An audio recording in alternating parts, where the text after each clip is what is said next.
Baxter BD Eclipse Centrifuge is making that sound again. Not the normal hum, the other sound, the one maintenance keeps saying they'll look at. 16 years I've been running plasma donation at Presbyterian Dallas, and I know every machine's personality like I know my own coffee order. Venti Pike with 2 Splendas. The Eclipse sounds like it's grinding bearings, which it probably is, but the service contract renewal got held up in procurement hell 3 months ago, so here we are.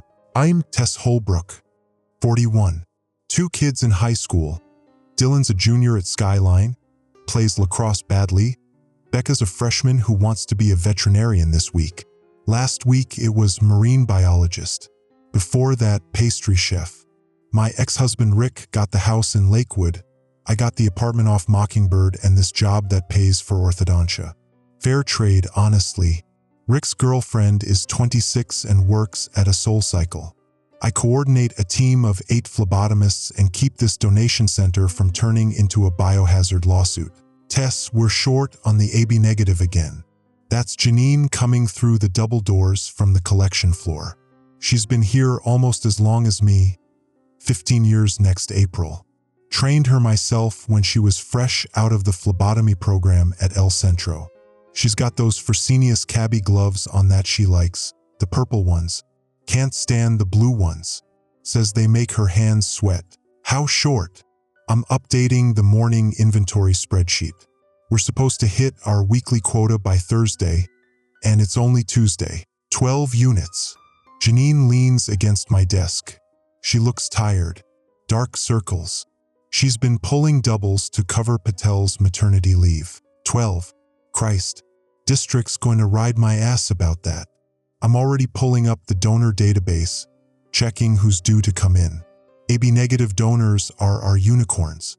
We've got maybe 40 regular donors in that category across the whole metro. When's the last time you went home? Sunday night. Grabbed 4 hours. She's rubbing her left temple. Migraine coming on, probably. She gets them when she doesn't sleep. Go home after this shift. I'm serious, Janine. I'll cover the evening collections myself if I have to. You said that last week.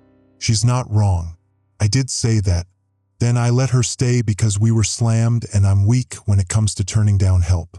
The Eclipse makes that grinding sound again.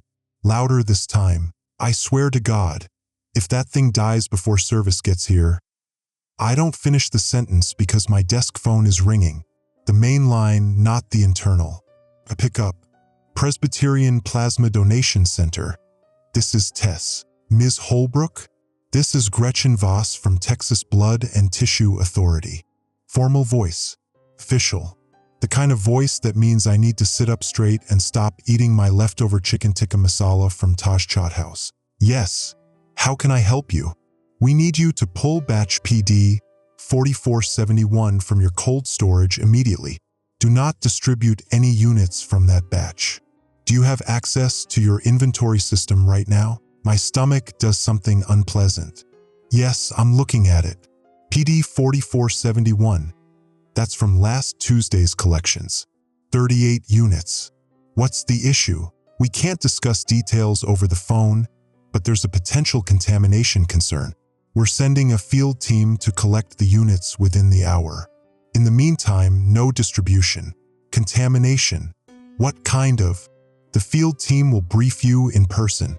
1 hour. Ms. Holbrook, please ensure all units from that batch are isolated and logged. She hangs up. Janine's watching me.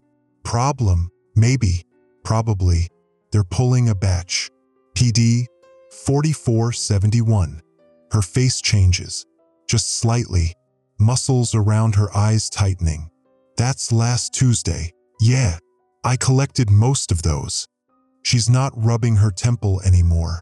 Her hand has dropped to her side. Doesn't mean anything. Could be a labeling issue, cross-contamination during processing. Happens. I'm saying this because I'm supposed to say this, because 15 years in healthcare means you develop reflexive optimism even when your gut is screaming, right? Labeling issue. But Janine's voice is flat. I pull up the batch details. 38 units. Collected between 6 a.m. and 2 p.m. last Tuesday. Standard screening, all donors passed the questionnaire and preliminary tests. The units went through apheresis separation, that's the Eclipse's job, pulling out the plasma and returning the red cells to the donor. Then the units went to cold storage. 6 of them shipped out to Parkland Thursday morning for surgical use. Another 12 went to Children's Medical Center Friday. 18 units already distributed. Janine, how are you feeling? Like, physically? She blinks. Why?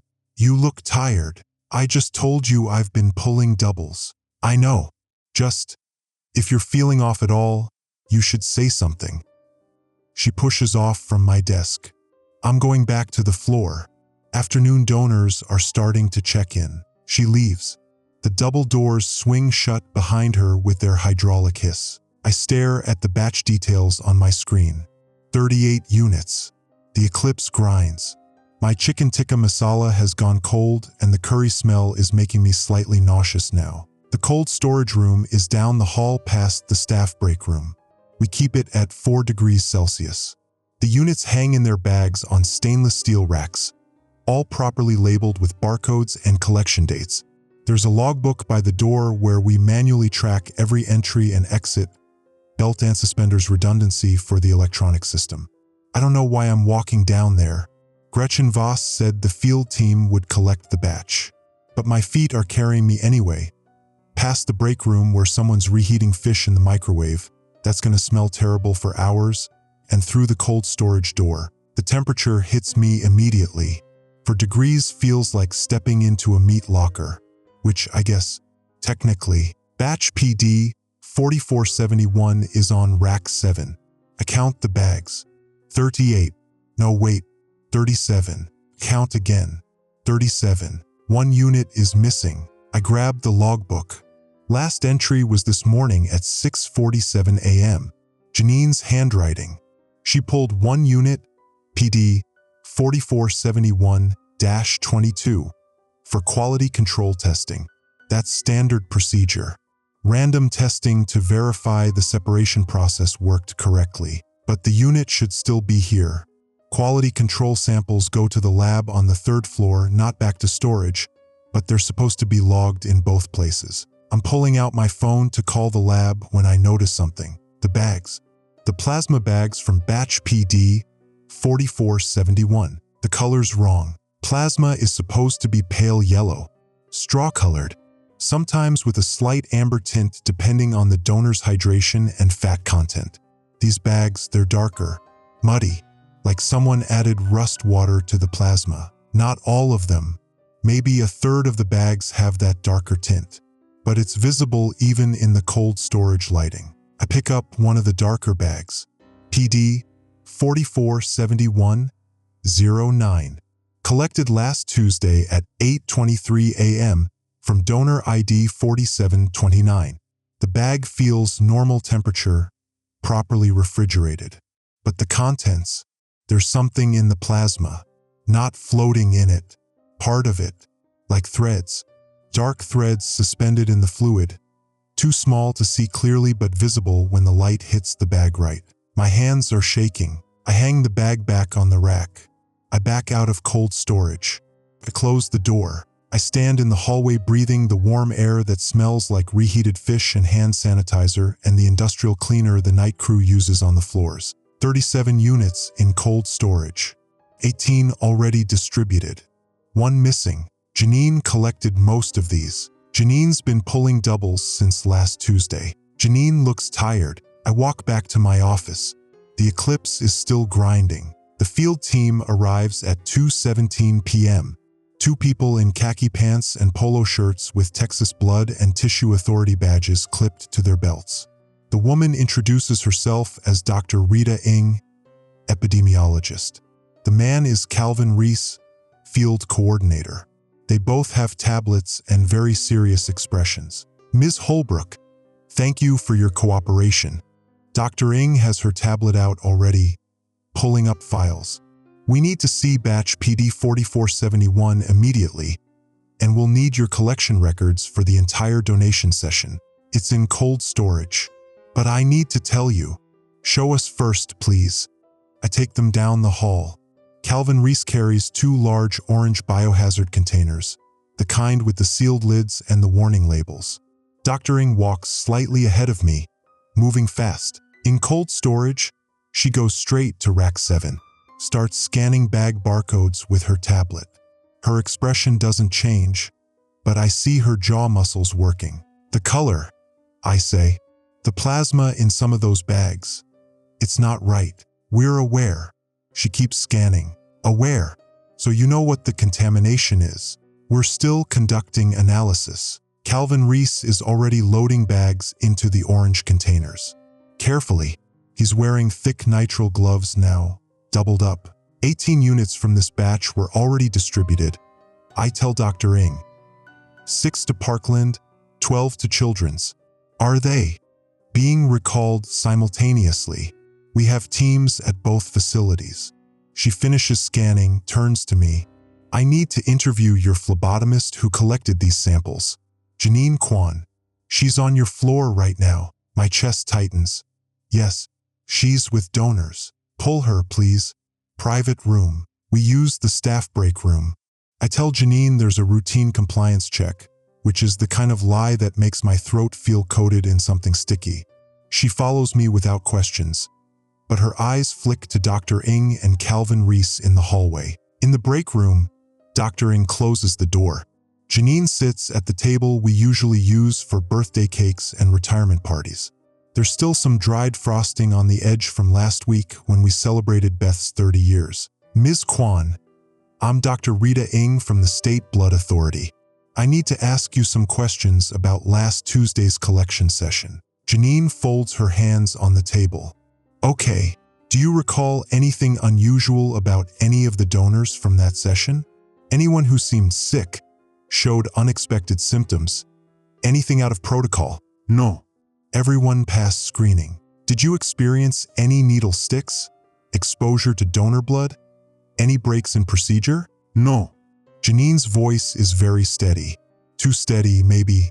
The way you talk when you're concentrating hard on appearing calm. Dr. Ng is typing notes on her tablet. Have you been experiencing any unusual symptoms since that session? Fatigue, fever, body aches, vision changes, neurological symptoms. I've been tired.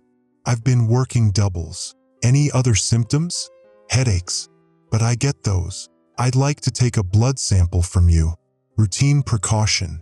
Would you consent to that? Janine's hands tighten on the table. Just slightly. What kind of contamination are we talking about? We can't discuss details during an active investigation. You're asking for my blood. I think I deserve to know. Dr. Ng looks at me, then back at Janine. We've identified anomalous proteins in some units from batch PD 4471. We're testing all staff who had direct contact with those donations. Anomalous proteins. Janine's voice is still steady. That's not a real answer. It's the answer I can give you right now. The break room air feels thick. The microwave still smells like fish. Someone's leftover Thai food containers are stacked in the trash. Janine stands up. I'll give you a blood sample, but I want written documentation of what you're testing for, and I want results within 48 hours. That's acceptable. Dr. Ng is already pulling collection supplies from her bag. Vacutainer tubes, butterfly needle, the works. I should leave. This is between Janine and the field team. But I stay in the corner by the coffee maker with its burnt carafe and its weak corporate coffee, and I watch Dr. Ng tie the tourniquet around Janine's left arm. The venipuncture is professional. Quick stick, dark blood flowing into the purple top tube. Then a red top. Then 2 more purple tops. For tubes total. When Dr. Ng removes the needle, the puncture site, it doesn't clot right away. Blood wells up around the cotton ball. More than it should. Janine presses down, but it keeps seeping.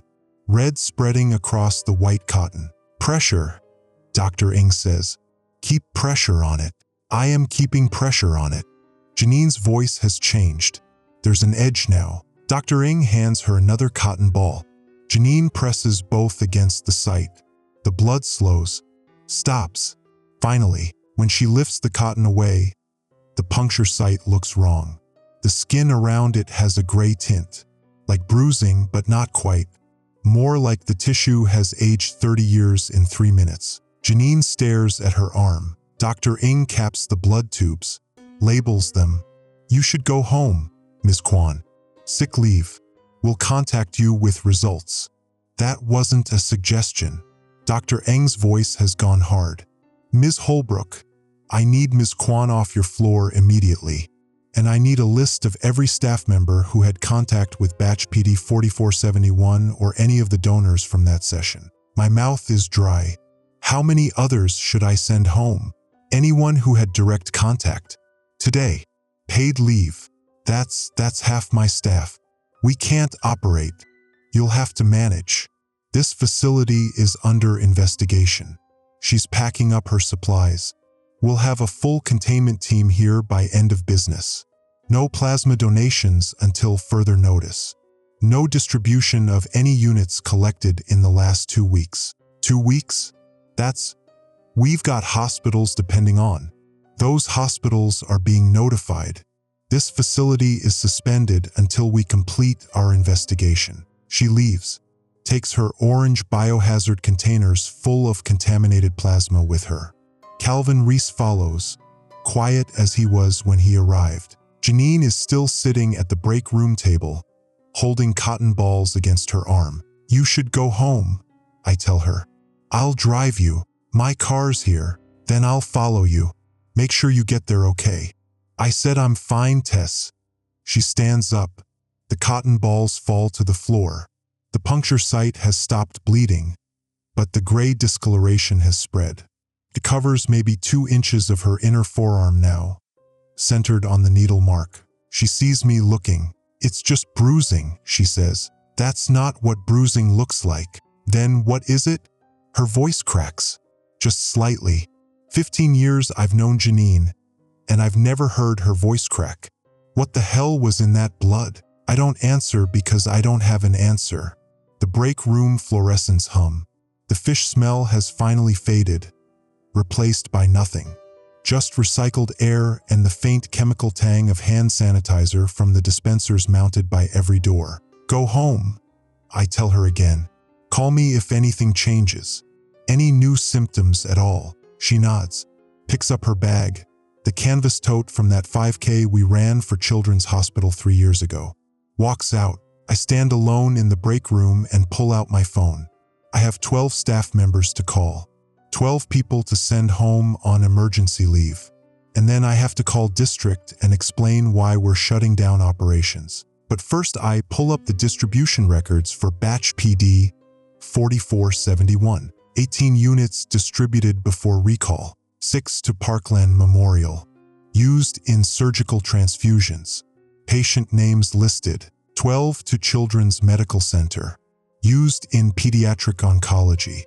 Patient names listed. 18 people received contaminated plasma. I scroll through the names. Ages. Medical record numbers. One name stops me. Unit PD 4471-31. Distributed to Children's Medical Center Friday morning. Patient, Becca Holbrook, age 14. Diagnosis, acute lymphoblastic leukemia. My daughter. My hands are shaking so hard I drop the phone. It hits the floor with a crack. The screen spiderwebs but stays lit. Becca was diagnosed 2 months ago. Started treatment 3 weeks ago. She needed plasma for her chemotherapy support. I knew she needed plasma. I didn't know. I didn't know it came from my facility. I didn't know it came from the contaminated batch. I pick up my phone with the shattered screen. Call Rick. He doesn't answer. I call again. On the 4th ring, he picks up. Tess, I'm in a meeting. Where's Becca? What? Where is Becca right now? She's at school. What's going on? Get her out of school. Take her to Children's emergency room. Tell them she received plasma from batch PD 4471 and she needs to be examined immediately. Tess, you're not making sense. Do it now. I'm standing in the break room shouting into my shattered phone, and my voice sounds like it's coming from someone else's body. Get our daughter to the hospital right now, or I swear to God, Rick. Okay, I'm leaving now, but you need to tell me what's happening. I tell him, contaminated plasma, anomalous proteins, state investigation. Our daughter received infected blood. He doesn't say anything for a long moment. Then, I'm on my way. He hangs up. I call Children's Medical Center. Ask for Dr. Patel, Becca's oncologist. She's with a patient. I tell them it's an emergency. They put me through anyway. Dr. Patel listens to my explanation. Her voice stays professional, but I can hear the concern underneath. We've already been contacted by the blood authority. We're recalling all patients who received units from that batch. Becca's on the list. We were going to call you within the hour. What do I need to do? Bring her in. We'll run a full panel check for any anomalies. Most likely this is precautionary. Contaminated units don't always result in transmission, but they might. Pause. Yes, they might. I thank her. Hang up. Stand in the break room with my shattered phone and my shattered composure and my career that's about to be shattered when district finds out we distributed contaminated plasma. The eclipse is still grinding in the collection room. I walk to my office, pull up the donor records for batch PD 4471. 38 donors. Names, addresses, phone numbers, medical histories. One entry makes me stop. Donor ID 4729. Collected at 8:23 a.m. First-time donor. Name Michael Carver. Address 1247 Hervey Street. That address. I know that address. It's the old Baylor Hospital building. The one that's been condemned since 2019. Scheduled for demolition but stuck in zoning disputes. Nobody lives there. I pull up Michael Carver's medical screening questionnaire. Standard questions. Recent travel? No. Medications? No. Tattoos or piercings in the last year? No. Sexual contacts? Monogamous partner? For drug use? No. Every answer designed to pass screening, but the address is fake. I check the signature on the electronic consent form, signed with a stylus on our tablet. The signature is just a scribble. I check the ID verification, driver's license scan, Texas license, Michael Carver. Date of birth, March 15th, 1985. The photo shows a man with dark hair, average features. Nothing distinctive, the kind of face that disappears in a crowd. I run the license number through the state database. My hands are still shaking. The license is valid.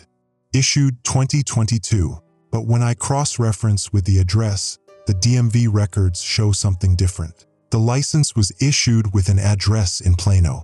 Updated 3 months ago to 1247 Hervey Street. The condemned hospital. Someone created a fake donor profile. Used a real license with a fake address. Donated contaminated plasma. Deliberately. My desk phone rings. I stare at it for 4 rings before I pick up. Ms. Holbrook. This is Assistant Administrator Burke from District. I just received a very concerning call from the State Blood Authority regarding your facility. I close my eyes. Yes, sir. I'm going to need you to prepare a full incident report by end of business today. And I mean full, every detail of how this contamination occurred, how many units were affected, what protocols failed. Sir, I think this might not be a protocol failure. I think someone deliberately. I don't want theories, Ms. Holbrook. I want facts. Documented facts. On my desk by 6 p.m. He hangs up. I sit at my desk with my shattered phone and my grinding centrifuge and my contaminated plasma that's inside my daughter right now, changing her cells, doing something to her body that the state won't even name. The clock on my wall says 3:47 p.m. I have 2 hours and 13 minutes to write a report that will end my career. But first I need to find out who Michael Carver is and what he put in our blood supply. The old Baylor Hospital building on Hervey Street looks like something from a zombie movie. 8 stories of concrete and broken windows. Chain link fence around the perimeter with no trespassing signs every 10 feet. The demolition company logos are faded, peeling off the plywood covering the main entrance. I'm parked across the street at 5:23 p.m. I should be at my desk writing Burke's incident report. I should be at Children's Medical Center with Becca. Instead, I'm staring at a condemned building because a fake donor used this address and now my daughter has contaminated plasma in her veins. Rick texted me 40 minutes ago. Becca's being examined. They've drawn blood. Dr. Patel says the preliminary tests look normal, but they need to run more specific panels. Results tomorrow morning at the earliest. Tomorrow morning. Becca's been carrying that contamination for 4 days. For days since Friday when they transfused her. How long does it take for anomalous proteins to do whatever they do? My phone rings. Janine, Tess? Where are you? Following up on something. How are you feeling? That's why I'm calling. Her voice sounds wrong. Thick, like she's talking through cotton. The gray spot on my arm. It's spreading. My stomach drops. How far? Up to my elbow. And there's something under the skin. I can feel it, like threads, moving. I close my eyes. You need to go to the ER. I tried. They told me to wait for Dr. Eng's team. They're setting up some kind of quarantine protocol at Presbyterian. I'm supposed to report there tomorrow morning. Tomorrow morning? Janine, if something's spreading. They said it's not contagious. The epidemiologist called me. Dr. Eng. She said the contamination requires direct blood contact to transmit. As long as I'm not bleeding on people, I'm not a risk. That's not the point. If you're symptomatic, she said they don't have treatment protocols established yet. They're still identifying the pathogen. Until they know what they're dealing with, there's nothing to treat. The line goes quiet. I can hear Janine breathing. Shallow breaths. What did they tell you? Ask. About what's in the blood? Nothing. Just that it's an unknown biological agent. But Tess, I looked it up. Anomalous proteins. Prion. That's what they mean, right? Like mad cow disease. I don't know, because if it's prion, we're fucked. There's no cure for prion diseases. They eat your brain until you die. We don't know that's what this is. Then what is it? Why won't they tell us? I don't have an answer. Across the street, the condemned hospital sits in shadow. The sun's dropping behind the Dallas skyline, turning the broken windows into dark holes. I need to go, I tell Janine. Call me if anything changes. Anything at all. Where are you? Following a lead. I hang up before she can ask more. The chain link fence has a gap near the corner where someone's cut through. Not recent, the cut edges are rusted. I squeeze through, scraping my jacket on the wire. The front entrance is boarded up, but the plywood is loose. I pull at it. It comes away with a groan of nails pulling from rotted wood. Inside, the lobby is dark. My phone flashlight cuts through the gloom, illuminating water-stained walls and debris. Shopping carts, sleeping bags, evidence of homeless encampments. But nothing recent. The dust is thick, undisturbed. I follow the hallway toward what used to be the outpatient wing. My footsteps echo. The air smells like mold and pigeon shit and something else. Something chemical. Sharp, like hospital smell. But this building has been empty for 6 years. The hallway ends at a stairwell. The door is propped open with a cinder block. I shine my light down. The stairs descend into darkness. Hospital basements, where they kept the morgue, the pathology labs, the stuff they didn't want patients seeing. My phone buzzes. Text from Rick.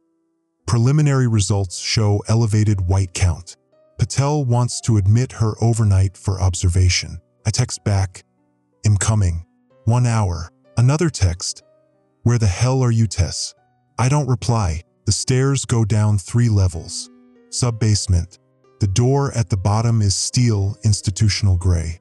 A sign reads "Authorized personnel only, biohazard level 2." The door is unlocked. I push it open. The hallway beyond is different from upstairs. Cleaner. The fluorescent lights are working, half of them anyway. Enough to see. White tile floors. Cinder block walls. Doors with small windows set at eye level. Laboratory doors. This place is supposed to be abandoned. Empty. Condemned. but someone's been using these labs. I walk down the corridor. The first few doors are locked, rooms dark. But the fourth door is open. Light spills into the hallway. I look through the window. The lab inside is active. Equipment running. Centrifuges. Incubators. A biological safety cabinet with its airflow hood engaged. Refrigeration units lined against one wall, their compressors humming. And blood. Bags of blood. Hundreds of them, hanging on 4 poles, stacked in portable coolers. Some of them have that same muddy color I saw in our cold storage. That same suspended thread contamination. A man in scrubs stands at a workstation, his back to me. He's filling syringes from a vial. Methodical, practiced. I push the door open. He turns. It's not Michael Carver. The face doesn't match the driver's license photo. This man is older. 50s, maybe. Gray hair. He looks like someone's dad. Like a retired dentist. Ms. Holbrook. His voice is calm. Pleasant, even. I was wondering when you'd figure it out. My hand goes to my phone. Emergency dial. But he raises his hand. Please don't. If you call the police, I'll destroy all the samples.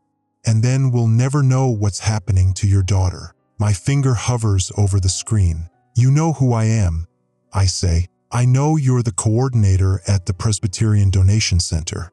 I know your daughter received Unit PD 4471-31. I know you have approximately 18 hours before the transformation becomes irreversible. Transformation into what? He sets down the syringe, pulls off his gloves. Something better. Something that doesn't die from cancer. The lab equipment hums around us. The refrigeration units. The biological safety cabinet. All of it running on power that shouldn't exist in a condemned building. Who are you? Ask Dr. Raymond Lott. I used to work here before they closed Baylor. I was researching regenerative therapies, cellular reconstruction. The hospital shut down my program. Said it was too experimental, too risky. They were going to destroy years of work. He gestures to the lab. So I preserved it, moved my equipment down here, continued the research by contaminating the blood supply, by providing treatment. Those anomalous proteins, they're not pathogens. They're therapeutic agents, self-replicating cellular repair mechanisms. They identify damaged tissue and reconstruct it at the molecular level. Janine has gray spreading up her arm. She says she can feel things moving under her skin. Reconstruction is uncomfortable, but temporary. Once the process completes, she'll be healthier than she's been in years. Stronger, resistant to disease. Aging will slow to almost nothing. He says this like he's describing a new pharmaceutical.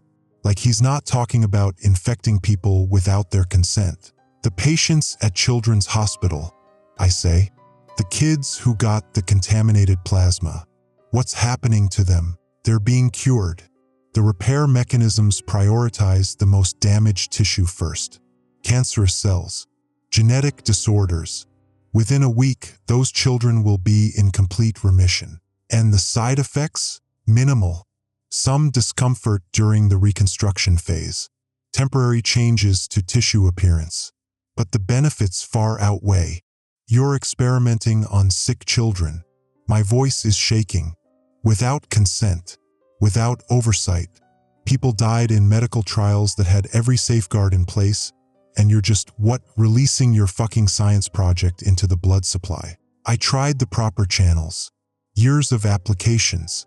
Ethics review boards, the FDA, they all said no.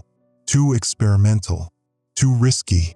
Meanwhile, children kept dying from treatable conditions. Your daughter kept dying from a disease we've had the technology to cure for a decade. She's not dying. She's in treatment. Legitimate treatment. Treatment that gives her a 30% 5-year survival rate. My therapy gives her 100%. The refrigeration units hum. The blood bags hang on their poles, dark plasma swaying gently. The State Blood Authority. I say, Dr. Ng. She's investigating. They're going to find you. They're going to try. But by then, the therapy will be in 200 people across 5 states. Maybe more. The contaminated units were distributed to facilities from here to Houston. Every hospital that received plasma from Presbyterian. Every surgical patient. Every cancer patient. Every trauma case. 200. You deliberately infected 200 people. I deliberately saved 200 people. Once they see the results, once they realize what the therapy can do, they'll throw you in prison for the rest of your life. This isn't medicine. It's terrorism. It's evolution. He picks up one of the syringes, holds it to the light. The fluid inside has that same muddy quality. The human body is obsolete. Disease, aging, cellular degradation, all of it can be repaired, rewritten. I'm giving people a gift. Did you give Michael Carver a gift? The donor who came in with the fake address. Michael volunteered. He was diagnosed with stage 4 pancreatic cancer last year. Given 6 months. That was 14 months ago. He's in full remission now. No cancer cells detectable. The repair mechanisms reconstructed his pancreas completely. Where is he? Somewhere safe, documenting his recovery. He understands the importance of the work. My phone is still in my hand. Emergency dial still hovering. I'm calling the police. Your daughter has 18 hours, maybe less. The repair mechanisms are already integrating with her cellular structure. If you interrupt the process now, if they try to filter the proteins out of her blood, the incomplete reconstruction could kill her. Cellular collapse. Her organs would shut down within hours. I stare at him. You're lying. I'm a scientist. I don't lie about data. He sets down the syringe, walks to one of the refrigeration units, opens it, pulls out a folder, hands it to me. Inside are medical charts, patient records, names I don't recognize, before and after blood work, tissue samples, imaging scans. Case 1. Patricia ENG, age 67. Diagnosed with congestive heart failure. Ejection fraction 20%. Received contaminated plasma during valve replacement surgery. Follow-up 3 weeks later. Ejection fraction 55%. Heart tissue regeneration documented. Case 2. Timothy Liu, age 9. Acute lymphoblastic leukemia. Received contaminated plasma as part of chemotherapy support. Follow-up 2 weeks later. Complete remission. No cancer cells in bone marrow samples. Case 3. Janine Kwan, age 46. Chronic migraines. Elevated blood pressure. Early-stage kidney disease. Received contaminated plasma through occupational exposure. Follow-up pending. I flipped through 12 cases. 12 patients. All showing impossible recovery. All showing the gray discoloration during reconstruction phase. These could be fake, I say. They're not. You can verify the patient names. Cross-reference with their hospital records. The data's real. And if it's real, why hide it? Why not publish? Present to the medical community. Because the medical community would shut it down. Run trials that take years. Kill people with bureaucracy while they argue about ethics and liability. I watched my wife die of ovarian cancer while experimental therapies sat in FDA approval hell. I won't let that happen to anyone else. He's standing too close now. I step back. My shoulders hit the wall. Your daughter, he says quietly. Becca, 14 years old. Diagnosed with all 2 months ago. The chemotherapy is destroying her body while it fights the cancer. Her hair's falling out. She's nauseous constantly. She can't keep food down. She's lost 18 pounds. The treatment might kill her before the cancer does. How do you know that? I have access to Children's Medical Center records. I monitor all patients who receive my therapy. To track outcomes. You hacked hospital records. I documented treatment results. In 3 days, Becca's cancer will be gone. Completely.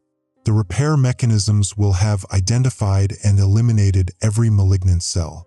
Her bone marrow will be producing healthy blood cells. Her immune system will be stronger than it's ever been. She'll gain back the weight. Her hair will grow back thicker. She'll live a normal life, unless the reconstruction phase kills her first. The mortality rate is less than 1%, primarily in patients with severe existing conditions. Becca's young, strong. She'll tolerate the process easily. The fluorescent lights flicker. One of the refrigeration units clicks off, then on again. You need to turn yourself in, I tell him. Bring all your research. Work with the authorities. If your therapy actually works, they'll bury it, like they bury everything that threatens the pharmaceutical industry. Cancer treatment is a trillion-dollar market. Regenerative therapy would destroy it. Every hospital, every oncology department, every drug manufacturer, they have billions of reasons to make sure this never sees the light of day. That's conspiracy theory bullshit, is it? How many promising therapies have disappeared into regulatory limbo? How many researchers have had their funding pulled for asking the wrong questions? The system isn't designed to cure people.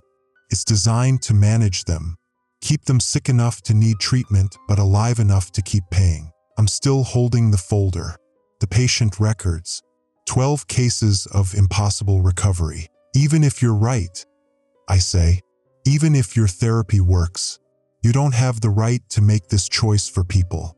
Informed consent, patient autonomy, those exist for a reason. Those exist to protect institutions from liability, not to protect patients. You're wrong. Am I? Ask your daughter.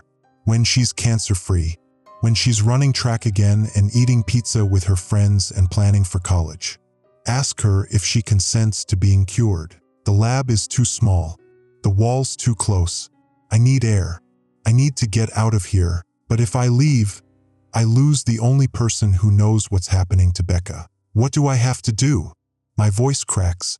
To make sure she survives this. Nothing. Let the process complete. Keep her hydrated. The reconstruction is metabolically expensive. She'll need extra calories, extra fluids. If she develops fever above 102, that's normal. The repair mechanisms generate heat. If it goes above 104, fluids will help. And the gray discoloration? Temporary.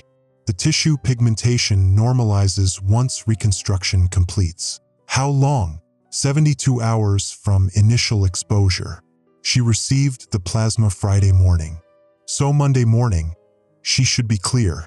Monday morning, 3 days from now. What about Janine? Same timeline. She'll experience more discomfort than Becca. Adults have more damaged tissue to repair, but she'll come through it. And if she doesn't, if something goes wrong, bring her here. I can monitor the process. Intervene if necessary. You want me to bring her to your illegal lab. I want you to give her the best chance of survival, which I can provide.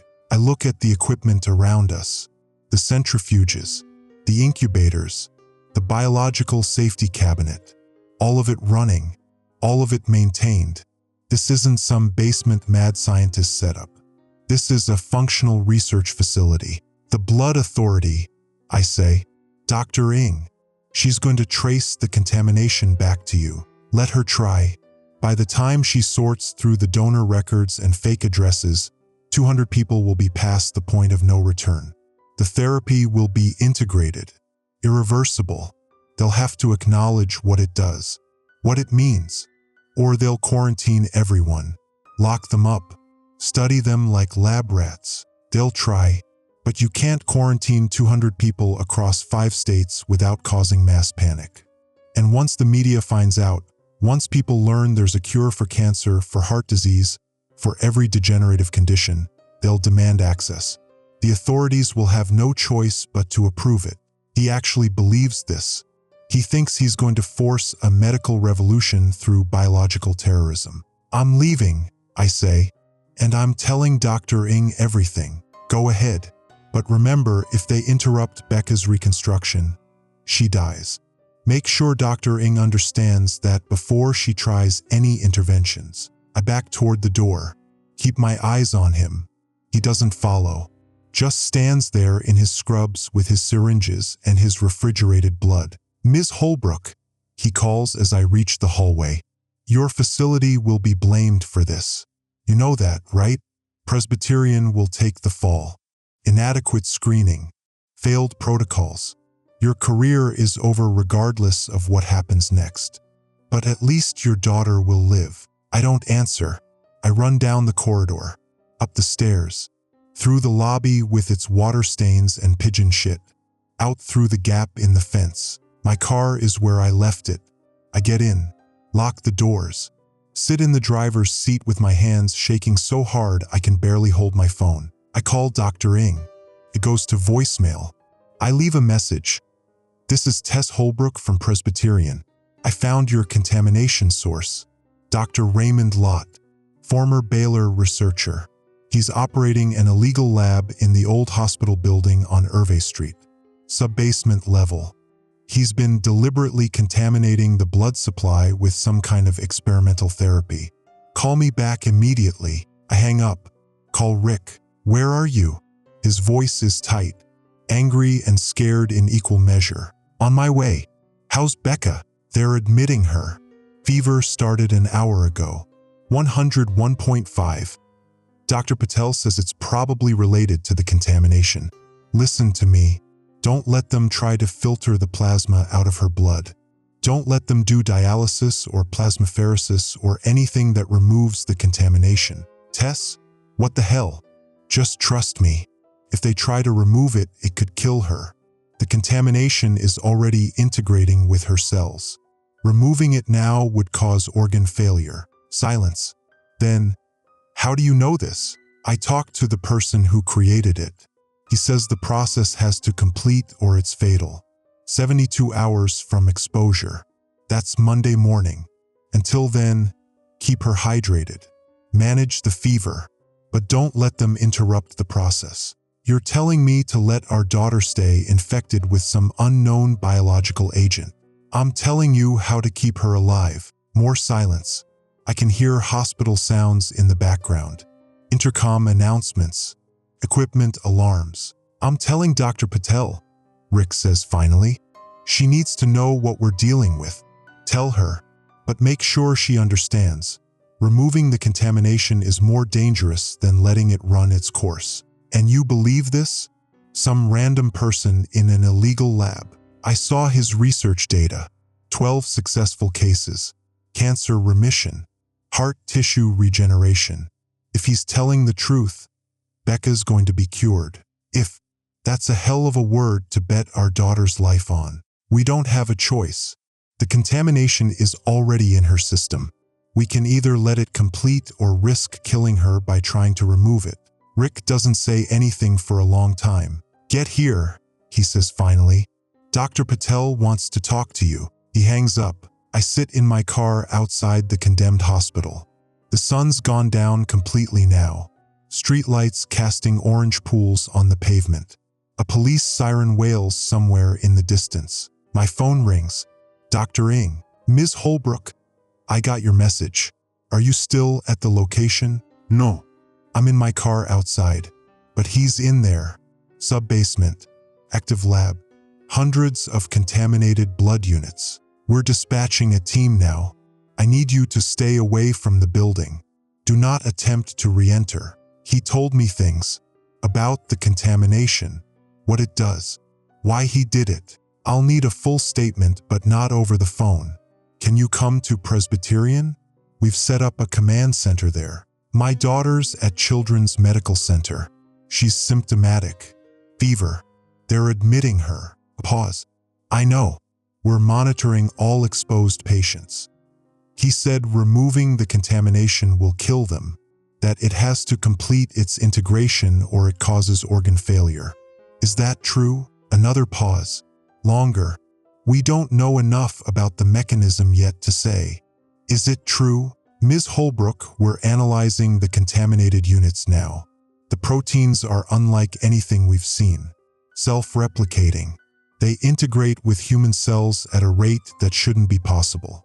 We don't have treatment protocols because we don't understand what we're treating. But if you try to remove them, The animal models we've run suggest that interrupting the integration process causes catastrophic cellular breakdown. We're not attempting filtration or dialysis on any exposed patients until we know more. So Lot was telling the truth. At least about that. What about the recovery data he showed me? 12 patients, all showing improvement. Is that real? If you have patient names, we can cross-reference. But Ms. Holbrook, even if some patients show positive outcomes, that doesn't justify what he did. Unauthorized human experimentation, deliberate contamination of the blood supply. He's endangered hundreds of lives, or saved them, if his therapy works. That's not how medicine works. We have protocols, ethics standards, review boards, systems in place to protect people from exactly this kind of bureaucracy. That's what he called it. Said those systems are designed to protect institutions, not patients. He's wrong, and he's going to prison for what he's done. Now I need you to come give a statement. Full details of your conversation with him. Everything he told you about the contamination and his research. I look at the condemned hospital. Dark windows, chain link fence, the gap I squeezed through. I need to check on my daughter first. Ms. Holbrook, I'll come to Presbyterian after. Promise. But right now I need to see Becca. I hang up before she can argue. Start my car. Drive toward Children's Medical Center. The streets are busy. Friday night traffic. People going to restaurants, bars, movies. Normal life continuing while my daughter burns with fever from an experimental therapy that might cure her cancer or might kill her. 72 hours. Monday morning. I have no idea if she'll survive that long. Children's Medical Center at night looks like a cruise ship. Every window lit. The building rising out of the dark like something that shouldn't exist on dry land. I park in the garage. Take the elevator to the 4th floor. Pediatric oncology. Rick's in the hallway outside Becca's room. Pacing. He sees me and stops. Room 447. They've got her in isolation. Isolation. Infection control protocol.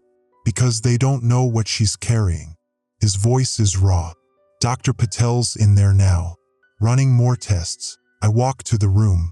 Look through the window. Becca's in the bed. For lines. Monitors. She looks small under the hospital blankets. Her hair, what's left of it from the chemo, is plastered to her scalp with sweat. Dr. Patel is drawing blood. Another set of vials. I knock. Dr. Patel looks up. Gestures for me to come in. The room smells like disinfectant and that specific hospital smell that's part antiseptic, part fear. Becca's eyes are closed. Fever sleep. How is she? Fever's up to 102.8. We're managing with Tylenol, but it's climbing. Heart rate elevated but stable. The concerning part is her white blood cell count. It's through the roof. 10 times normal levels. Her immune system is going haywire. Is that the contamination? We think so. The anomalous proteins are triggering an immune response. Her body's trying to fight off what it perceives as a foreign invader. Dr. Patel caps the vials, labels them. The state epidemiologist called. Said you might have information about the contamination mechanism. I tell her. Everything Lot said. The regenerative therapy. The cellular repair mechanisms. The 72-hour integration timeline. The catastrophic failure risk if the process is interrupted. Dr. Patel listens without interrupting.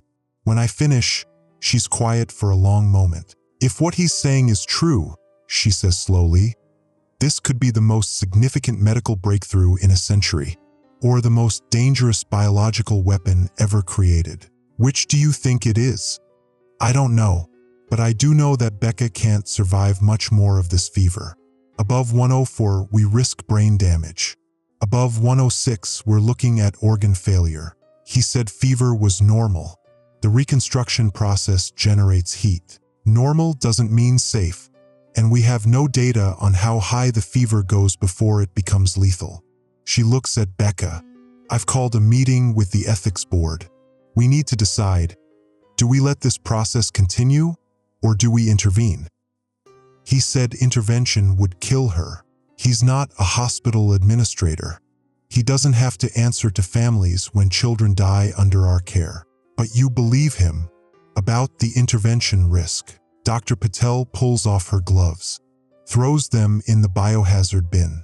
The state lab ran preliminary analysis on the contaminated plasma. The proteins are binding to cellular DNA, rewriting genetic code in real time. If we try to filter those proteins out before the rewrite completes, yes, I believe there's a high probability of cellular collapse. So we wait, we monitor. If her condition deteriorates past a certain threshold, we'll have to make a choice. Risk the intervention or watch her die from the fever. She leaves. The isolation room door closes with a hydraulic hiss. I pull a chair next to Becca's bed. Take her hand. It's hot, burning hot. Her eyes flutter open. Mom, I'm here, baby. I feel weird, like my bones hurt, like there's stuff moving inside me. Her voice is slurred. Fever talking. I know. The doctors are figuring it out. Am I dying? The question hits like a fist to the chest. No, you're going to be fine. You said that before. When they diagnosed me, you said I'd be fine. But I'm not fine. The chemo makes me so sick I want to die. And now this, whatever this is, I don't know what to say. Every parent wants to protect their child from the truth. But Becca's 14. She's not stupid. She knows there's something in your blood. I tell her. Something that got mixed in with the plasma you received. It's supposed to help you, but your body's fighting it. That's why you have the fever. Supposed to help how? It targets damaged cells, repairs them. The person who created it says it can cure cancer. Becca stares at the ceiling, processes this with her fever-fogged brain. Like magic, like science. Very experimental science. Probably illegal science. Will it work? I don't know. But it might. Yes, it might. She closes her eyes again. Then I hope it works. Because I'm so tired of being sick. My throat closes up. I squeeze her hand. Me too, baby. She drifts back into fever sleep. Her breathing shallow but regular. The monitors beep their steady rhythm. Rick comes in. Stands on the other side of the bed. Dr. Patel told me what you found out, he says. About the researcher. His therapy. Rick, you work in blood donation. You're responsible for quality control. And somehow contaminated blood got through your facility and into our daughter. That's not, isn't it? Someone walked into your center, gave contaminated blood, passed all your screening protocols. And now Becca's dying from some experimental treatment she never consented to. She's not dying. You don't know that. His voice cracks. Neither do the doctors. We're all just hoping this lunatic science experiment works. And if it doesn't, if Becca dies because your facility couldn't catch one fake donor, sorry doesn't fix this. He looks at Becca. His face crumples. She's our baby, and we can't do anything. We can't protect her. We just have to sit here and watch her burn up from the inside. I don't have a response to that, because he's right. We sit in silence. The monitors beep. Becca's fever climbs. At 11:47 p.m., my phone buzzes. Text from Janine Tess. The gray reached my shoulder, and I can see them now. The threads, under my skin. They're moving. What the hell is happening to me? I step into the hallway. Call her. She answers on the first ring. Tess. Oh God, Tess, there's something wrong. Really wrong. My whole arm is gray now and I can feel them. Like worms. Under the skin. Crawling. Where are you? Home. I can't.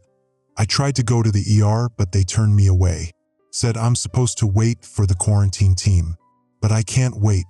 I need help now. I'm at Children's. With Becca. She's symptomatic too. Your daughter got the contaminated plasma? Her voice goes higher.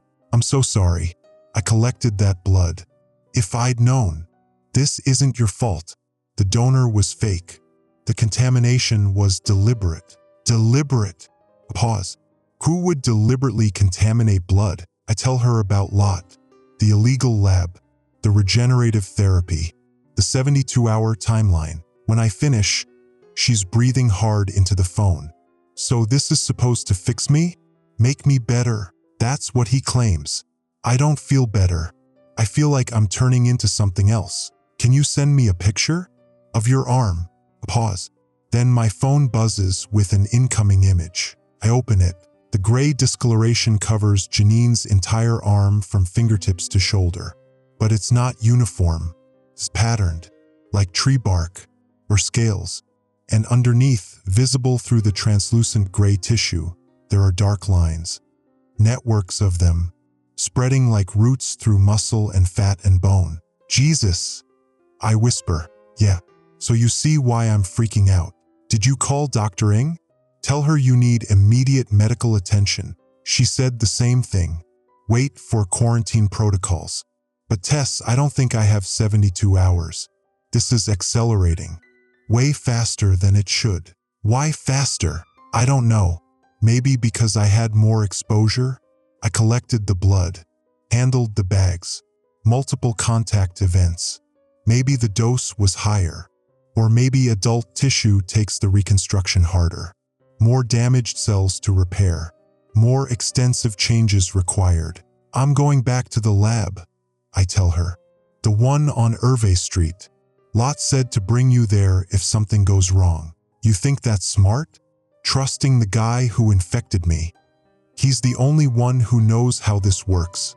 If you're deteriorating faster than expected, he might be able to, I don't know, stabilize it somehow. Or he might just want another test subject. Do you have a better option? Silence. Then, no. Can you drive? Maybe. I don't know. My arm doesn't work right anymore. The muscles feel wrong. I'll pick you up. Text me your address. I'll be there in 20 minutes. What about Becca? I look through the window. She's still sleeping. Rick's sitting beside her. Dr. Patel checking monitors. Rick's with her, and she's stable for now. You're not. Janine texts me her address. An apartment complex off Skillman. 10 minutes from the hospital. I tell Rick I have to go check on something. He doesn't ask what, just nods. Keeps staring at Becca. I drive through Dallas at midnight. The streets are different at this hour. Emptier. The few cars on the road all driving too fast. Like everyone's running from something or toward something, and either way they're late. Janine's waiting outside her building, sitting on the front steps. Even from across the parking lot, I can see the gray discoloration has spread. Her neck now, creeping up toward her jaw. She gets in my car, moving stiffly, like her joints don't bend right anymore. It's in my chest, she says. I can feel it, around my heart, squeezing. We're going to fix this. You don't know that. No. But I have to believe it. Because the alternative is watching you die, and I'm not doing that. She leans back in the seat, closes her eyes. I trained for this job for 2 years. Did everything right. Never contaminated a sample. Never missed a screening question. And now I'm turning into what? What am I turning into? Something better. That's what he said. I don't want something better. I want to be me. We drive to Hervé Street. The condemned hospital looks worse at night. Every broken window a dark mouth. I park in the same spot as before. The chain link fence. The gap. This is where he's working? Janine stares at the building. This place has been condemned for years. Sub-basement. Come on. We squeeze through the fence. Into the lobby. Down the stairs. 3 levels. The steel door at the bottom is still unlocked. The lab lights are still on. Lot is still there, working at one of the centrifuges. He looks up when we enter. Ms. Holbrook. And this must be Janine Kwan. He sets down whatever he's holding. Comes toward us. Let me see your arm. Janine holds it out. The gray scales. The dark threads underneath. Lot examines it without touching. His expression shifts. Something like concern crosses his face. Maybe even fear. This is accelerated, he says. Much faster than projected. No shit, Janine says. Can you stop it? Stop it? No. but I might be able to slow it down. Give the repair mechanisms more time to complete properly. He moves to one of the refrigeration units, pulls out a vial. What is that? Metabolic inhibitor. Slows cellular processes. Gives the reconstruction more time to integrate properly rather than racing through and causing tissue damage. He approaches Janine with the syringe. She backs away. You're not injecting me with more of your science project. If I don't, you'll be fully reconstructed within 12 hours. At this rate, your nervous system won't have time to adapt. The shock will likely be fatal. And if you do inject me, you'll have another 48 hours. Enough time for proper integration. Janine looks at me. What do you think? I think we're in an illegal lab with a researcher who deliberately contaminated the blood supply. I think we have zero reason to trust anything he says. I think my daughter is burning with fever while this man's creation rewrites her cells. I think you'll die without the injection. I say, that's what I think. Janine holds out her gray arm. Lot injects her. The syringe empties. Clear fluid disappearing under scale-patterned skin. For a moment, nothing happens. Then Janine gasps, doubles over. Oh God! Oh God! It hurts. The inhibitor is binding to the repair mechanisms, Lot says calmly, like he's narrating a science documentary. Slowing their replication rate. The discomfort is temporary. Temporary. Janine's voice is strangled. She's on her knees now, clutching her gray arm. This is... fuck. This is way more than discomfort. I kneel beside her. What do you need? What can I do? Make it stop. God, please make it stop. But it doesn't stop. She writhes on the floor of the lab while Lot watches with clinical interest, making notes on his tablet, recording data while his test subject suffers. You son of a bitch, I tell him. Help her. I am helping her. The inhibitor needs time to distribute. Once it reaches full systemic concentration, the pain will diminish. How long? Approximately 90 seconds. 90 seconds. Janine spends them curled on the floor, whimpering. The gray discoloration pulses, darkens, then lightens again. The threads underneath her skin slow their movement. Still there, still visible, but no longer racing through her tissue like time-lapse roots. Finally, she stops writhing, lies still, breathing hard. Janine. I touch her shoulder. I'm okay. I think. She looks at her arm. The gray has stopped spreading, frozen at her collarbone. It stopped. Why did it stop? The inhibitor is working. Lot offers her his hand, helps her sit up. You'll need another dose in 24 hours, then one more 24 hours after that. By then, the reconstruction should be complete enough that you won't need further intervention. Janine stares at him. You're going to make me come back here twice more, unless you'd prefer to continue accelerated reconstruction and risk neurological collapse. This is blackmail. This is patient care. Unfortunate that it requires unorthodox methods. My phone rings. Rick, I answer. What's wrong? Becca's fever hit 104. They're putting her in an ice bath. Dr. Patel says if it goes any higher, they'll have to intervene regardless of the contamination risk. I'm on my way. I hang up. Look at Lot. My daughter. She's past 104. How do I bring her fever down without killing her? You don't. The fever is part of the process. The repair mechanisms generate heat during cellular reconstruction. Cooling her body will slow the reconstruction, but it won't stop the fever. The two are linked. So what do I do? Keep her hydrated. Monitor for seizures. If the fever reaches 106, bring her here. I have equipment that can help. Equipment. Hypothermia chamber. Can cool core body temperature while maintaining peripheral circulation. It's not ideal, but it's better than letting brain damage occur. I'm supposed to bring my daughter to this illegal basement lab.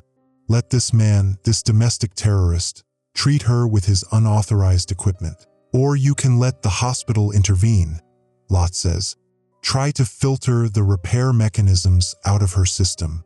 See how long she survives organ failure. He's giving me the choice. Save my daughter by trusting him, or save my career by following protocols. Not both. The impossible choice is here, right now. If I bring her here, I say slowly, if I let you treat her, you're going to turn yourself in afterward. Bring all your research. Work with the authorities to properly test and document your therapy. I can't do that. Then I'm calling Dr. Ng right now. Tell her where you are. Let the police handle this. And your daughter will die from fever, or survive with brain damage. Or maybe the hospital will figure out how to manage her condition without your help. But at least she won't be experimented on by someone who thinks he's above ethics review. Lot stares at me. You're willing to sacrifice your child to punish me? I'm willing to sacrifice you to protect future children. Because if you keep operating like this, contaminating blood supplies, experimenting without consent, eventually someone's going to die. Maybe not Becca, maybe not Janine, but someone. And I won't be responsible for enabling that. I've saved 12 lives. You've endangered 200. Don't act like those numbers balance out. The lab is quiet except for the equipment hum, the refrigeration units, the centrifuges, the biological safety cabinet with its constant airflow. Janine's sitting against the wall, holding her gray arm, watching us. Ms. Holbrook, Lot says finally, I spent 15 years developing this therapy. My wife died before I could save her. I won't let bureaucracy and institutional cowardice kill anyone else. So no, I won't turn myself in, but I will help your daughter. Because unlike you, I don't let politics interfere with patient care. It's not politics, it's ethics. Ethics is just politics wearing a lab coat. I pull out my phone.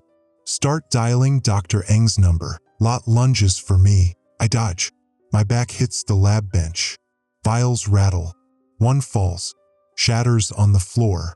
Glass and plasma spreading in a dark puddle. Tess. Janine's on her feet, moving between me and Lot. But Lot isn't trying to attack me. He's reaching for the contaminated plasma. The spill on the floor. Don't step in it, he shouts. The repair mechanisms are viable for hours outside refrigeration. Skin contact is enough for transmission. I look down. My shoe is an inch from the puddle. Dark plasma with those threads. Those cellular repair mechanisms that rewrite DNA and cure cancer and turn people gray. One step. That's all it would take. I could infect myself deliberately. Join Becca and Janine in reconstruction. Share whatever they're going through. Or I could finish dialing. Call Dr. Ng. End this. My finger hovers over the screen. Make your choice, Lot says. Police and protocols and watching your daughter die to prove a point. Or trust that I know what I'm doing and let me save her. I look at Janine, her gray arm, the threads under her skin that have stopped spreading. I look at the contaminated plasma on the floor. One step away, I look at my phone. Dr. Ng's number half dialed. I press call. It rings once, twice. Lot's face goes hard. You're making a mistake. No. You made the mistake when you decided you were smarter than every safety protocol ever written. Dr. Ng answers. Ms. Holbrook, I'm at the Hervey Street location. Lot's here. He just tried to. The lights go out. Complete darkness. The equipment stops humming. The refrigeration units click off. Everything dead. What did you do? I can't see, Lot. Can't see anything. Emergency power cut off. His voice comes from somewhere to my left. Every lab has one. In case of contamination breach. You're trapping us in here? I'm protecting my research. The backup generators will kick in once the containment doors seal. But by then, I'll be gone. I hear movement. Footsteps. The sound of metal scraping. My phone screen provides the only light. Dr. Ng's voice tinny from the speaker. Ms. Holbrook? What's happening? He cut the power. I can't. Something grabs my wrist. Janine, this way. There's an emergency exit. I saw it when we came in. She pulls me toward what I think is the door. My phone light swinging wild, illuminating lab benches, equipment, the puddle of contaminated plasma on the floor. We're almost to the hallway when the backup generators engage. The lights flicker on. Red emergency lighting. Everything washed in crimson. Lots gone. The lab is empty, but there's a new sound, a hissing sound, coming from the ceiling vents. What is that? Janine asks. I look up. The vents are releasing something. White vapor pouring into the lab. Heavy, sinking to the floor. Gas, I say. He's flooding the lab with something. Is it toxic? I don't. But I can already smell it. Sweet, chemical, like ether, like anesthetic. My head swims. Run, I tell Janine. Get out. Now. We stumble into the hallway. The gas follows us, creeping along the floor like ground fog. My legs feel wrong. Numb. Heavy. Janine's ahead of me, her gray arm braced against the wall for support. The stairs. We need to. She collapses, just drops. 1 second upright, the next on the floor. Janine. I try to reach her, but my knees buckle. I hit the ground hard. Tile cold against my cheek. The gas is thicker now, filling the hallway, filling my lungs. The sweet smell overwhelming. My phone still in my hand. Dr. Eng's voice distant. Ms. Holbrook, I'm dispatching units to your location. Stay on the line. Ms. Holbrook, I try to answer. My mouth moves. Nothing comes out. The red emergency lights blur. Double, triple. Everything goes dark. When I wake up, I'm on the floor of the lab. Still, the gas has cleared. Normal lights on. Equipment humming again like nothing happened. I sit up. My head pounds. My mouth tastes like chemicals. Janine's next to me, still unconscious, but breathing. I check her pulse. Steady. Lot is gone. The contaminated plasma cleaned up. The broken vial cleared away. The refrigeration units. Empty. All the blood bags gone. The hundreds of contaminated units he had stored. Gone. He took his research and ran. I pull out my phone. Dead. Battery drained during the hours I was unconscious. Hours. How many hours? I shake Janine. Wake up. Come on, wake up. She groans. Opens her eyes. What happened? He gassed us. Knocked us out. Took his samples and left. I help her sit up. We need to get out of here. Now. We stagger to the stairs. Up 3 levels. Every step an effort. The anesthetic still in our systems making everything sluggish. The lobby. The broken plywood. Out through the gap in the fence. My car's still there. I check the time on the dashboard clock.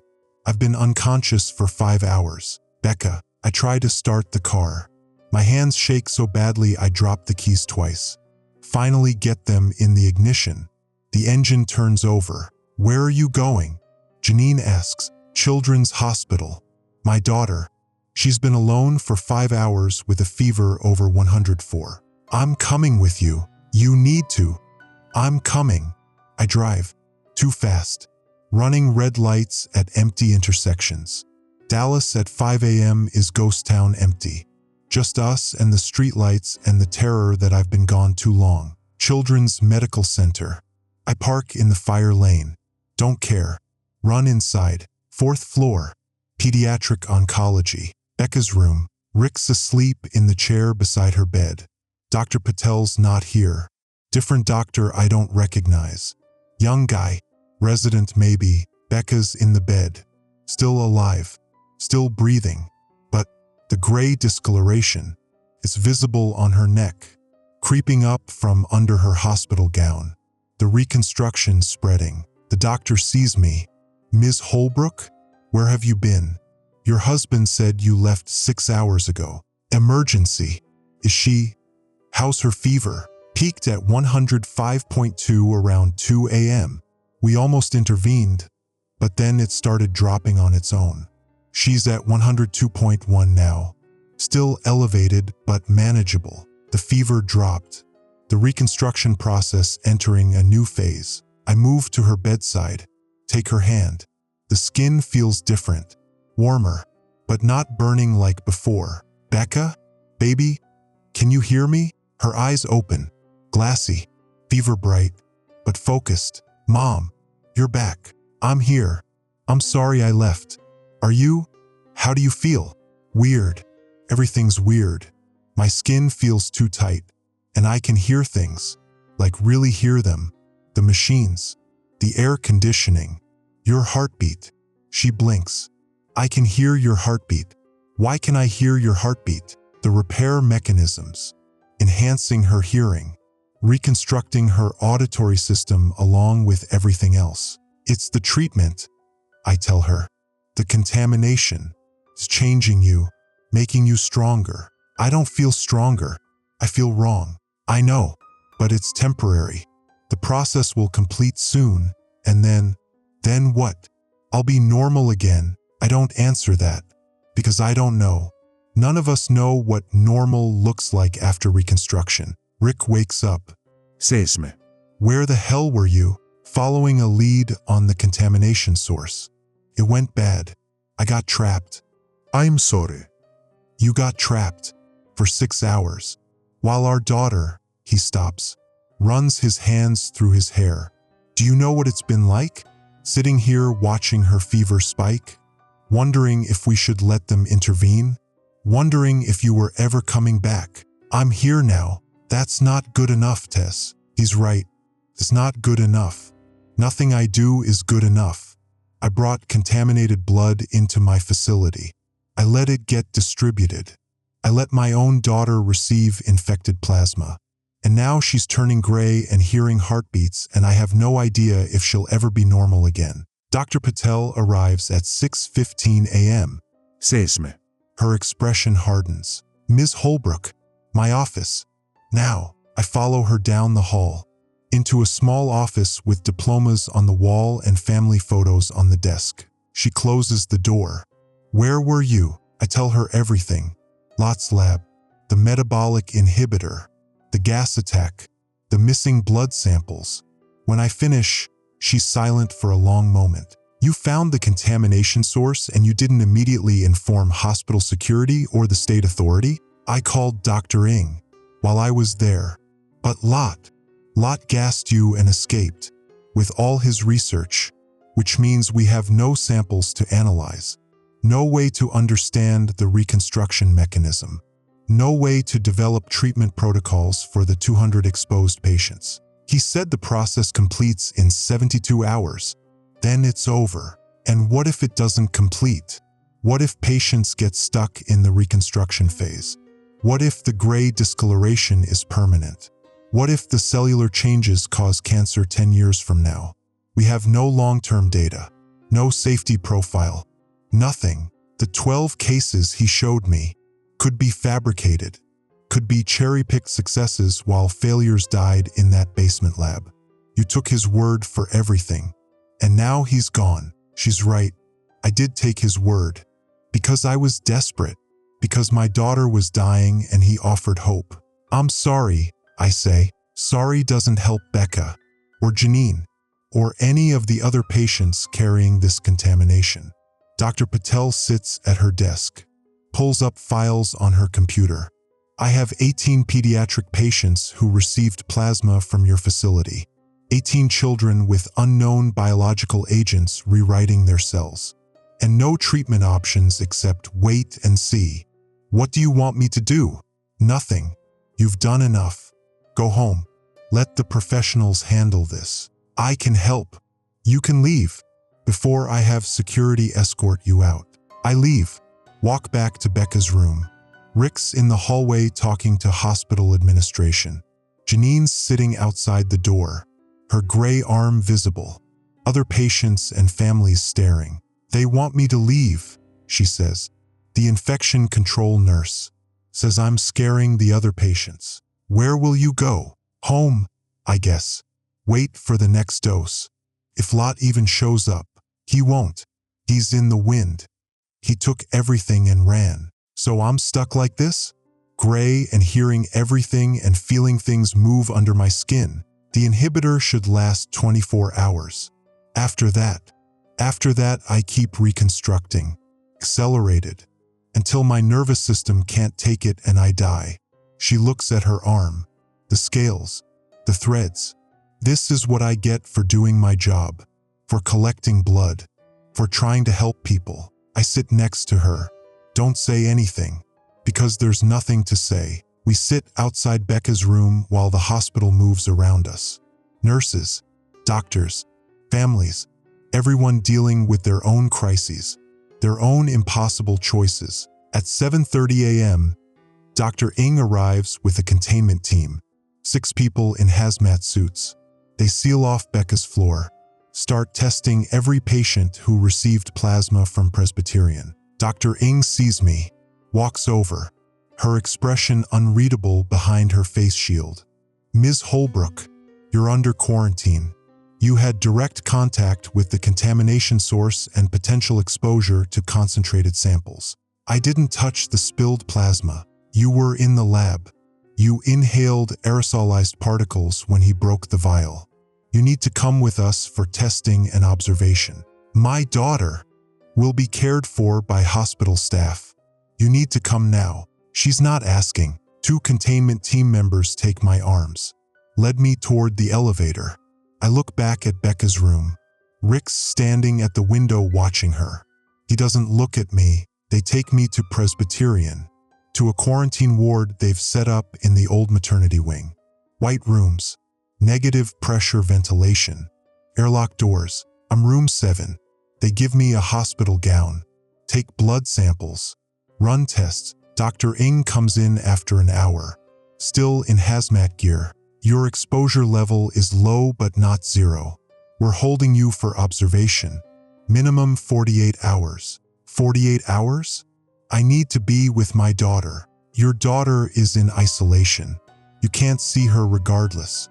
And if you're carrying the contamination, you'd only risk spreading it further. Am I carrying it? Preliminary tests are negative, but the repair mechanisms might not show up in standard blood work until they activate.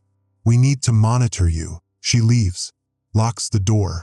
The airlock hisses. I'm alone in the white room with the negative pressure ventilation pulling air out, pulling everything out, leaving just empty space and fluorescent lights and the constant mechanical hum. My phone's been confiscated. No communication with the outside. No updates on Becca. I lie on the bed and stare at the ceiling and think about choices. The choice to call Dr. Ng instead of helping Lot.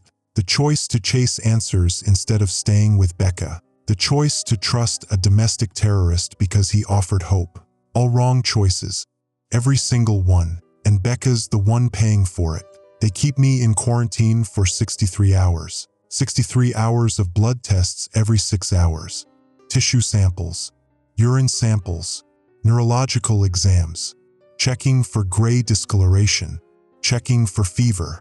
Checking for any sign that the repair mechanisms have activated in my system. All negative. Whatever exposure I had in Lot's lab wasn't enough to trigger reconstruction. Lucky me, they release me Monday morning at 11:47 a.m. Dr. Ng is waiting outside the airlock. Your tests are clear. You're free to go. She hands me my personal effects. Phone, wallet, keys. But we need a full deposition about your interaction with Dr. Lot.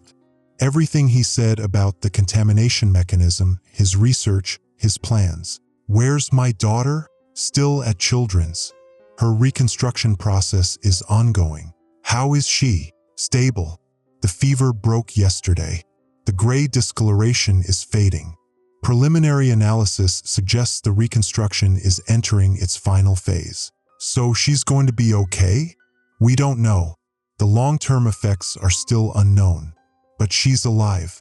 That's more than we can say for 3 of the exposed patients. My stomach drops. 3 died. 2 adults at Parkland. 1 pediatric patient at Children's.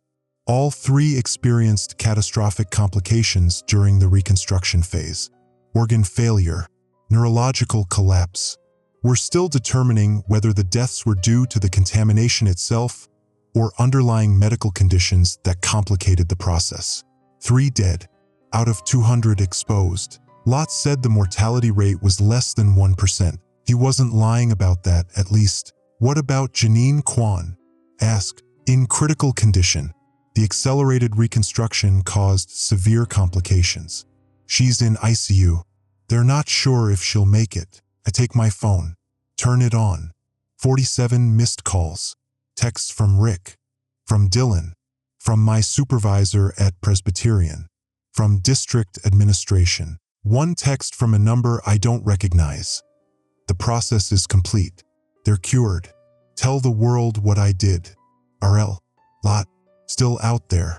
Still monitoring his patients somehow. I delete the text. Power off my phone. I don't want to hear his justifications. I drive to Children's Medical Center. The containment protocols are still in place. Hazmat-suited staff at every checkpoint. But they let me through. I'm cleared now. Tested. Not a carrier. Becca's room. 4th floor.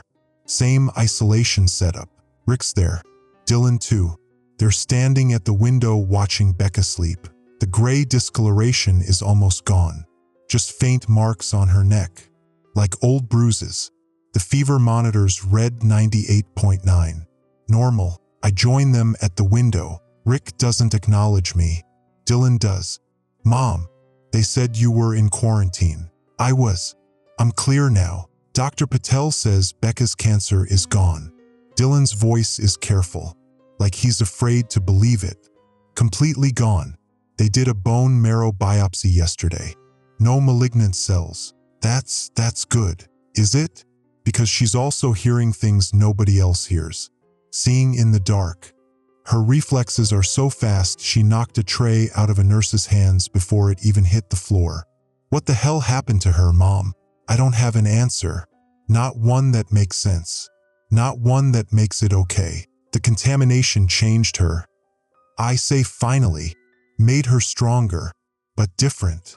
Different how? For how long? I don't know. Rick finally looks at me. His expression is empty.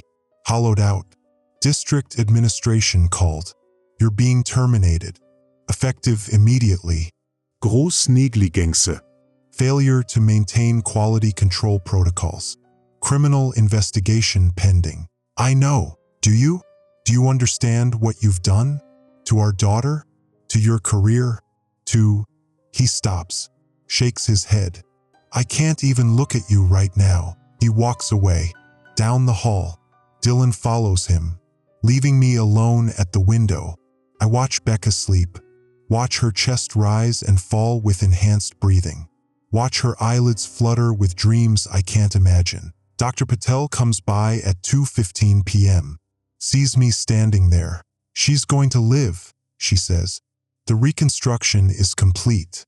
All her systems are functioning. Better than functioning, they're optimized. Her heart muscle is stronger. Her lung capacity increased. Her immune system is producing antibodies at 10 times normal rate. The cancer is gone. Completely eradicated. So Lot was right. Lot is a criminal who experimented on children. 3 of them died. That he successfully cured 15 doesn't make him right. She looks through the window. But yes, Becca is cured. And she'll likely never be sick again. The repair mechanisms gave her an immune system that can handle almost anything. What about the changes? The enhanced hearing. The reflexes. Permanent as far as we can tell. The reconstruction rewrote her genetic code. Those changes are part of who she is now. Will she be able to have a normal life? I don't know what normal means anymore, but she'll be alive. She'll grow up. She'll go to college. She'll have a future. 2 months ago, she had a 30% chance of surviving 5 years. Now she has a 99% chance of surviving 50 years. Dr. Patel turns to me. You made a lot of mistakes, Ms. Holbrook, but your daughter lived. That has to count for something. It doesn't count for anything. Not for the 3 who died. Not for Janine in ICU. Not for the 200 people carrying contamination they never consented to. But Becca's alive. I cling to that. It's all I have. Janine dies on Wednesday. They call me at 3 a.m. ICU nurse. Very sorry. Complications from accelerated reconstruction. Her nervous system couldn't adapt fast enough. Seizures. Brain hemorrhage. She was unconscious at the end. Didn't suffer. They're lying about the suffering. I've seen what the reconstruction does. How it tears through tissue and rebuilds it wrong before getting it right. Janine suffered. 15 years I knew her. Trained her myself. Watched her grow from a nervous phlebotomy student into someone I trusted with my worst donors, my hardest cases. Now she's dead because a fake donor walked into our center and I didn't catch him. The funeral is Friday. Small. Just her family and a few co-workers. I sit in the back. Don't talk to anyone. Don't explain. What would I say? Your daughter died because I failed at my job. Your daughter died because a domestic terrorist contaminated our blood supply. Your daughter died because modern medicine moves too slow for people like Raymond Lott. All true.